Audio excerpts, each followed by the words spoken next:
Mayroon kaming baso dito. Ito, baso to ng mga bisita kung nakaluwag-luwag ka lang sa buhay. Dito naman yung bongga na sa buhay.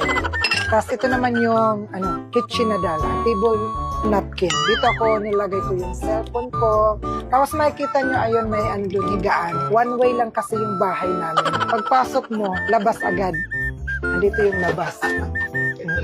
Dito yung kwarto ko. Ayan. Dito ako nag-go online, lato-lato. Tama na. Tama na ba? Tama na. Tapos ayan mga kumare kong expired. Dito naman sila nanay humihiga kasama yung pamangkin ko at binilan ko sila ng foam, styrofoam para flexible sila pag humiga. Kung nakikita nyo, red top, ngayon brown na. Meron na ka siyang dirty kitchen na siya.